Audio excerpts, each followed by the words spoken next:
唔知係咪潮流興唱片冇文字咧？所以呢一張唱片咧，如果你唔認得呢個黑人歌手咧，你可能會唔知係邊個。但係如果你一路聽開，你一定知道呢個就係 Weeknd 啦，來自加拿大嘅一位好出色嘅創作歌手，走 R&B 嘅路線，走一啲 synth pop 嘅路線，同埋有啲 trap 嘅路線，其實係相當活潑，相當有自己個性㗎。咁呢張唱片係佢第6張嘅專輯，叫做 Hurry Up Tomorrow。其實整張專輯咧係講述佢一個嘅自我感覺，因為早前咧佢因為有一次游水腳抽筋，所以咧就浸咗喺個池底裏邊咧，幾乎死咗嘅。所以佢俾人救翻之後咧，佢咧就有少少想回憶翻死亡嗰種味道，而創作咗呢一張嘅 Hurry Up Tomorrow 嘅大碟。咁其實整張唱片咧，你揭開裏邊咧有一個少少嘅 poster， 但係揭開 poster 基本上就冇任何嘅文字，只有少少嘅唱片公司嘅資料介紹，然後咧連歌名都冇嘅。如果你以為呢張係咩嘅唱片嘅話咧，你可能會一頭霧水。但係如果你喜歡 Weeknd 嘅話，我推薦你聽呢張唱片嘅其中4首歌。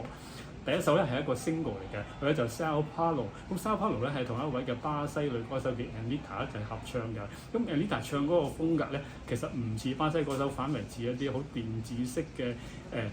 歐陸式嘅女歌手嗰個感覺係好活潑、好有感覺，同埋配合咗 Weeknd 之後咧，嗰種黑人味道加種巴西味道咧，配合得非常之好。而另外有一首叫 Society 咧，係比較 pop dance 嘅味道咧，亦都係完全迎合咗 Weeknd 佢自己嗰種獨有嘅風格。再有一首咧叫 Runaway 咧，亦係好抒情、好有感覺。之前我同